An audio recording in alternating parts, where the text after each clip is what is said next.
A to Z event management গ্রুপের একজন team member হিসেবে আমি উপস্থিত ছিলাম একটি স্পেশাল রাইস সেরিমনিতে।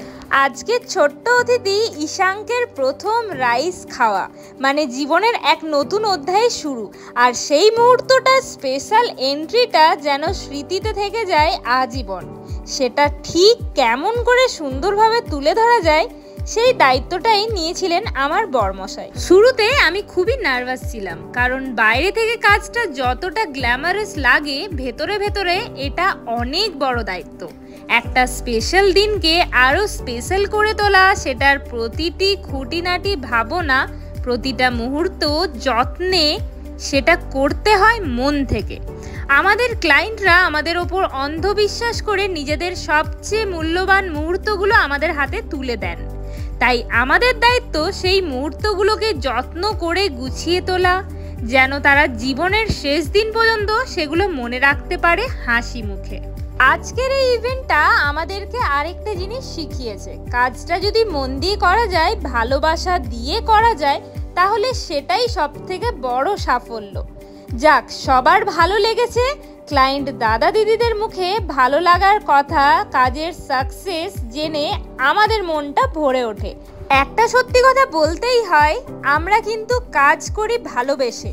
টাকা পয়সা অবশ্যই দরকার, কিন্তু কাজের শেষে যখন কাজের প্রশংসা হয়, যখন কাজটা এতটা সাকসেস হয়, তখনই আমাদের স্যাটিসফ্যাকশনটা খুব ভালোভাবে হয়। A to Z event management গ্রুপের সঙ্গে থাকলে প্রতিটা স্মৃতি হয় স্পেশাল, আর প্রতিটা মুহূর্ত হয়ে ওঠে সোনালি ফ্রেমে বাঁধা গল্প।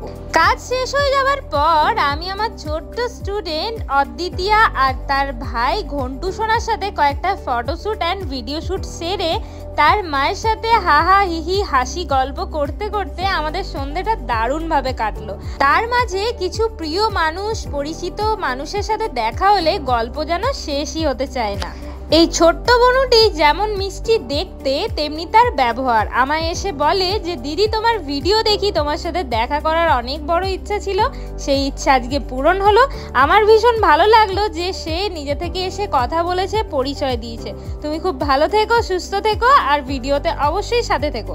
এত গল্প করার পর, কাজ করার পর কার না খিদে লাগে, তাও আবার ফুড ব্লগার হয়ে এসেছি ভাই, খেতে তো হবেই। যাক, কাজের সূত্রেই হোক বরমশাই একটু নিজের হাতে খাওয়ালো তো।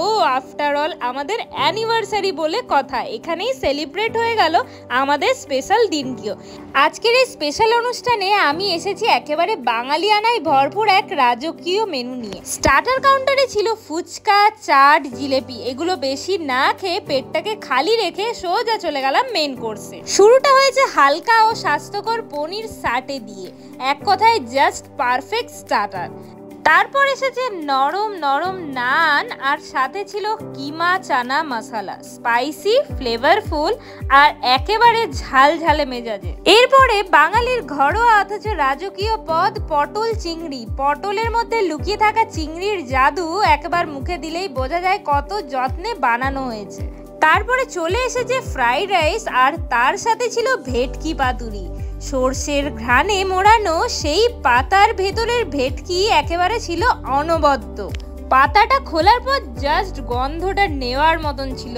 আহা, গন্ধ শুনেই পেট ভরে গেছে। আজকের এই খাবারগুলো শুধু স্বাদেই নয়, পরিবেশনেও ছিল চমৎকার।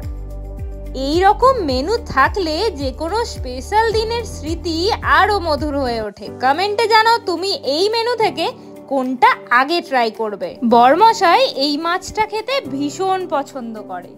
তারপর চলে এসছে মাটন কারি। সে তো ছিল পুরো মেনুর হিরো, নরম, রিচ, আর একেবারে জমজমাটি স্বাদে।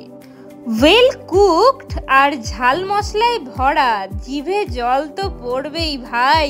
কার কার জিভে জল আসছে আমার এই ভিডিও দেখে, আর কার কার পেটে ছুঁচোতে ডন মারছে অবশ্যই কমেন্টে জানাও। এরপর অবশ্যই মিষ্টি মুখ, চাটনি, পাঁপড়, আর তারপর একে একে ছানার পায়েস, মালাই চমচম, রসগোল্লা, আর শেষে ঠান্ডা ঠান্ডা আইসক্রিম, যেটা একেবারে ফিনিশিং টাচ। ক্লিপসটা নেওয়া হয়নি, তখন ফোনে কথা বলছিল, তাই এটা ক্লিপসটা নেওয়া হয়নি।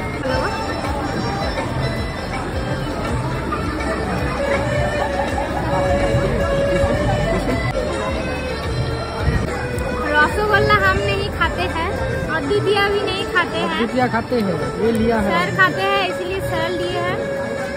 हम सिर्फ ये खाते हैं इसलिए ये लिए हैं।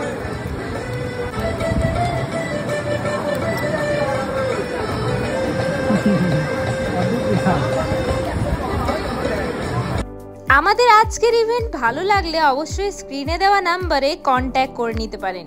আর আমাদের এই ফুড ব্লগ কেমন লাগলো, কার কার কতটা খিদে পেলো আমার এই ভিডিও দেখে অবশ্যই কমেন্টে জানাতে ভুলবেন না।